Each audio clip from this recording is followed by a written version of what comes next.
Alright, welcome to the start of this week's reading vlog. Hopefully a better week. I actually am about to go on a walk and hopefully read outside for a bit, like audiobook on the walk, and then I live really close to the Charles River, which has like some nice outdoor areas to read, like benches and stuff, and it's like mid-70s today, so I'm going to take advantage of that. Thing that I'll be probably reading on that walk. Got Wheel of Time book 4. I really want to finish this book this week. I am almost 600 pages in out of the 1000, so it's very doable. I just really hope I enjoy it. Like, it has moments of brilliance and I can't put it down, but for every moment there is like that, there's a moment where I'm like, why am I here? This is not interesting to me, but it's just a lot of words. I have this issue with every Wheel of Time book I pick up, and I'm trying to parse out what is working and what is not working for me, because he seems to do both quite frequently.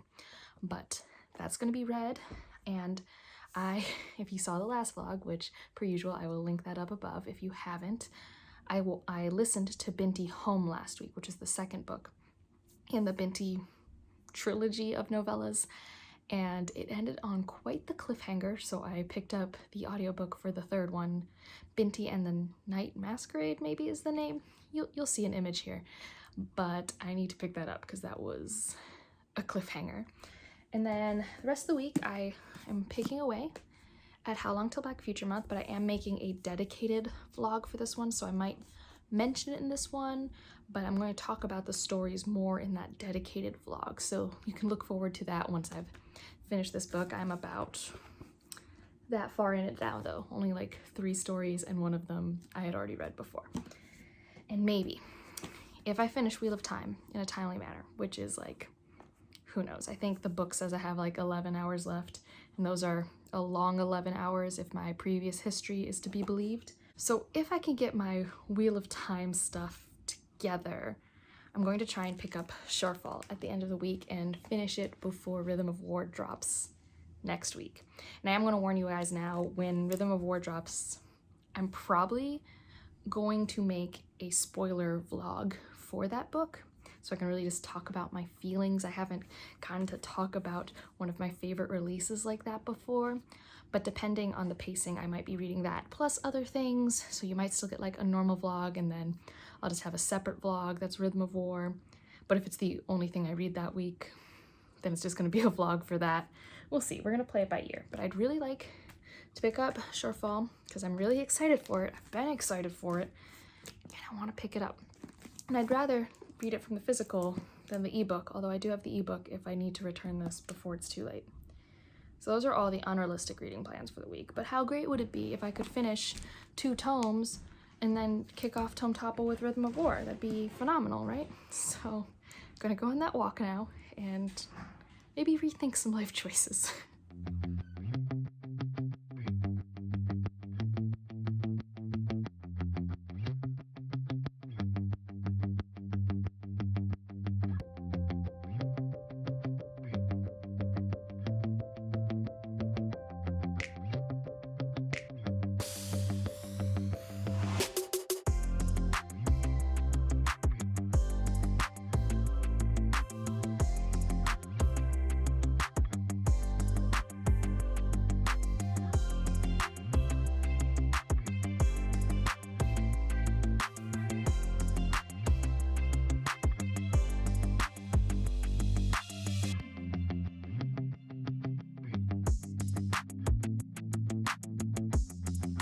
Good afternoon. I think this is Wednesday, so it's been a little bit. I am sitting at the counter in my kitchen with lots of caffeine. I have been lazy, but I've listened to about a third of the third Binti book, and lots is happening. Lots is still confusing, but some interesting background information's shown up, so that's like cool.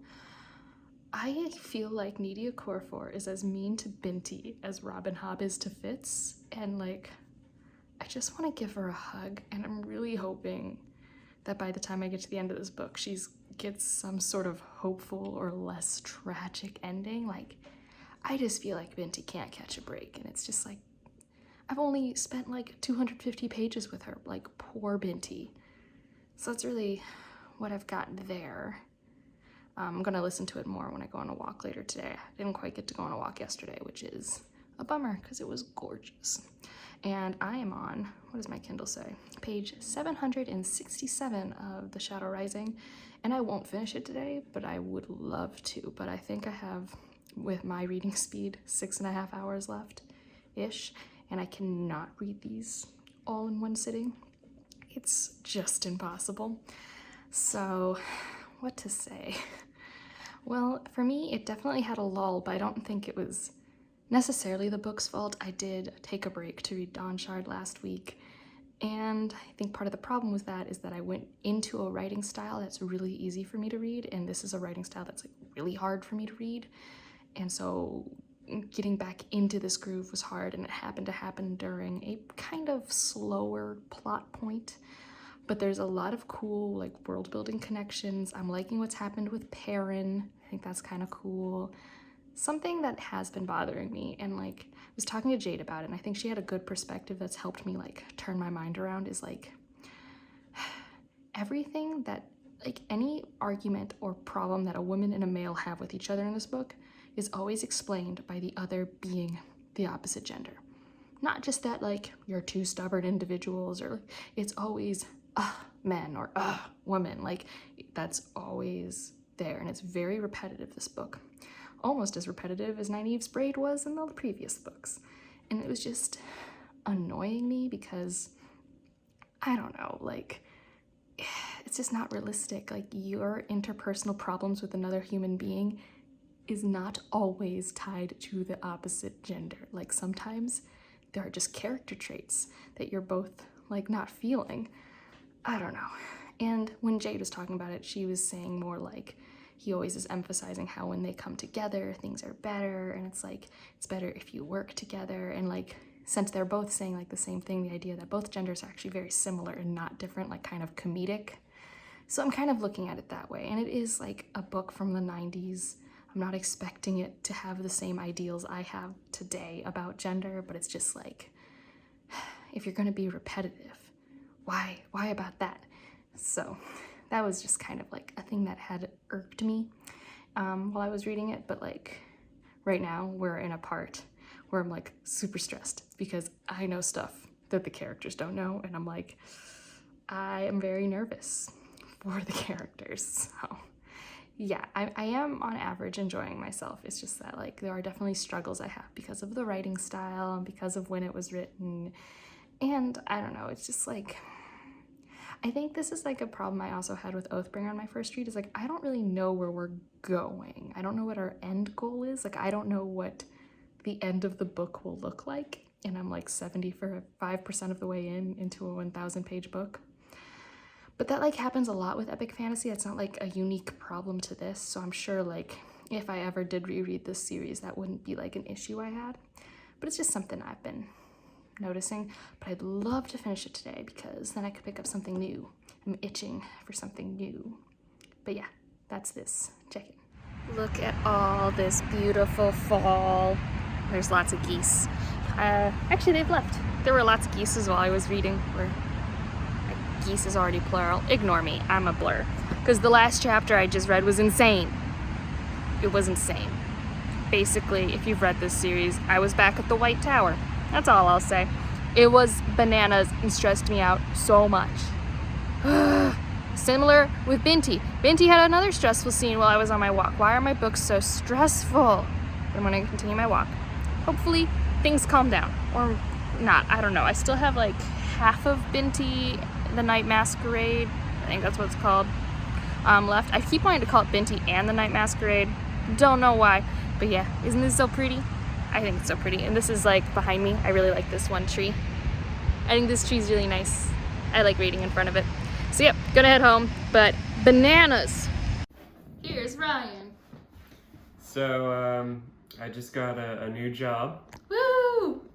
And I wanted to celebrate. So I bought my parents some early Christmas presents, and then I got a little notification that an item in my Amazon wish list was back in stock. Now I forgot that I even had an Amazon wish list, and it was only one item, and I bought it.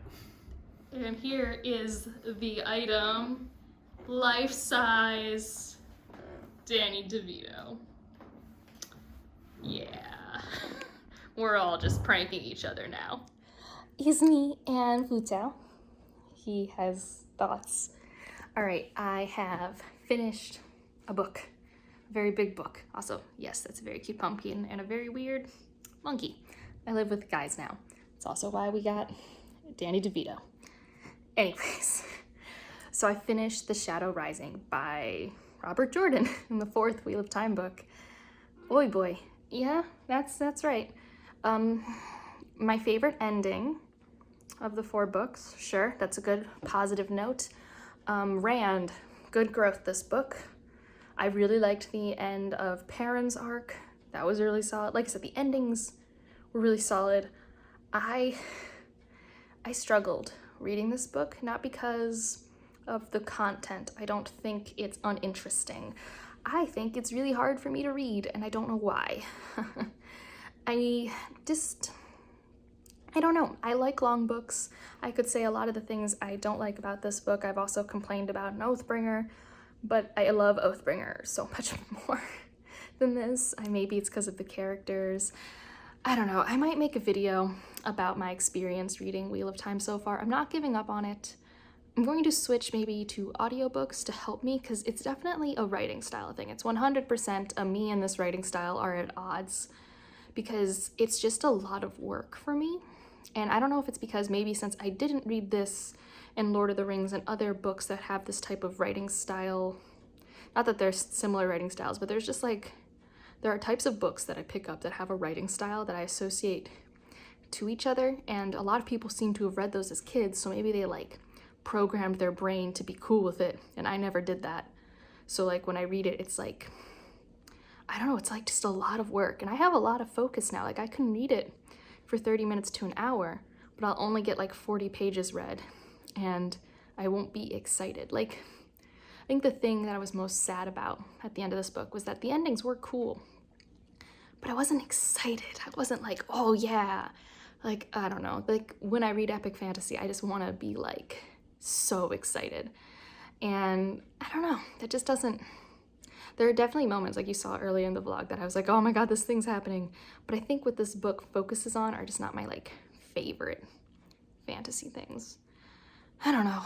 I'm really torn about it because there are moments where I'm like, this is masterfully awesome. I love this. And then for a good portion of it, I'm just like, this is a lot of work. I can't wait to be done. And that's just not my favorite feeling. It's definitely a disconnect in the writing style though. I don't dislike a lot of the content except for some excessive repetitive themes that I think are outdated, but like I'm not holding that against a book that's 30 years old. It can have outdated themes. That's allowed. And I will update you on the next book though, but maybe with cat in frame. 1 second. As promised, here is the cat in the frame. Hang on, Fu Tao.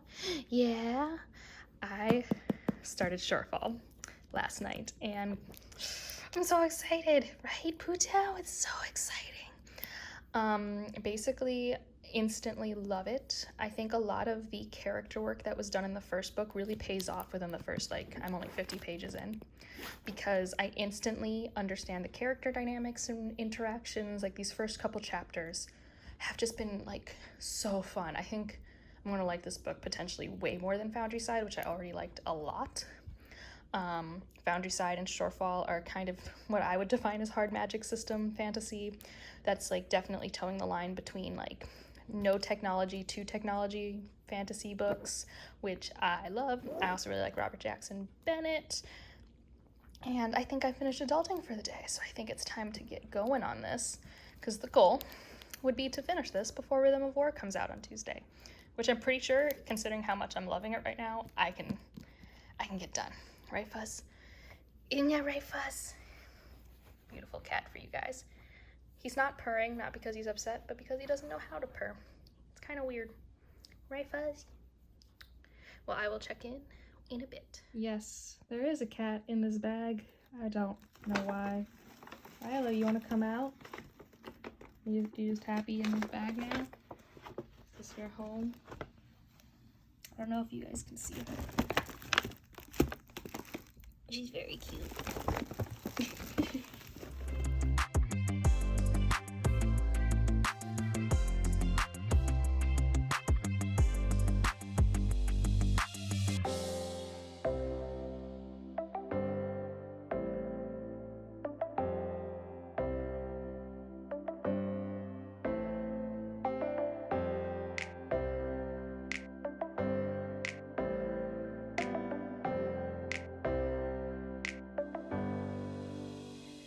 Excuse the lack of my face. It's actually a reasonable time in the day, but I had huge insomnia last night, so I am not a presentable human, but I've made it very far in Shorefall, and I really like it. It's actually really perfect for me right now after reading something that was really hard for my brain. This is like an action fantasy book, and it's really fun. Like, I just love the team. The chemistry of the team is one of my favorites. I love learning everyone's backstory, and I love learning about the world, and something just happened that was really awesome. It was really awesome, and yeah, so I'm gonna get back to that, but just want to let you guys know that I'm really enjoying how fun and fast-paced this is.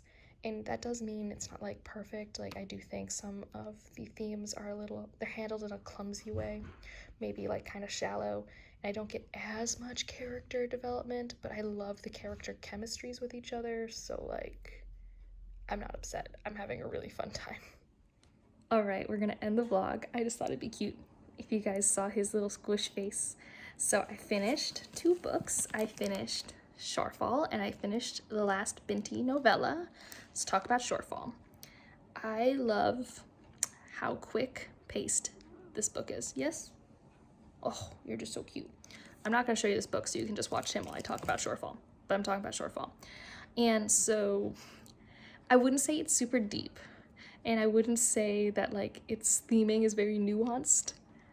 But boy, is it fast-paced. I would also say that for me, it was a little predictable, but that predictability didn't, like, lessen my enjoyment, because even if I predicted a thing, I didn't know how we were going to fix the thing. I was like, well, this thing's going to happen, probably. And it did. But then I was like, but then what do we do? Oh my gosh, big stretch, huh?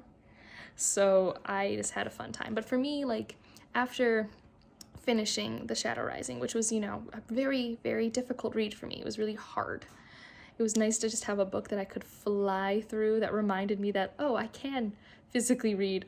Oh my goodness.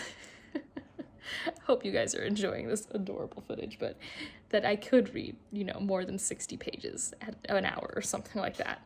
So it's definitely like an action movie type plot. Don't think about it too much. You should not overanalyze these books, but I also do really like the magic system. I think it's fun how they stretch it and tweak it and like problem solve with it. I think it's really interesting. So Binti the Night Masquerade. Everything I liked about Binti Home, I still like here in terms of theming and world building. If anything, the world building's the best in this one, in terms of showing me different cultures and different parts of the world, and the the soft sci-fi, the sci-fi that is so outside of what we can do now that it feels like magic, which I like in my sci-fi. I like when sci-fi gets so inventive you can't even imagine how it works, because then it becomes magic. Because magic is just science you don't understand yet, right? So I like that a lot. And I'm going to compile my thoughts for like a discussion-y review video of the trilogy of novellas, because I do have a lot of pros and cons for what happens in this series. And one of the cons for me is I just feel like the plot, I get so much whiplash. It hops around so much. There was something that I really liked that was done that I didn't like what was done after that thing, if that makes sense. But there were amazing moments. Like there was one moment that I thought was really good.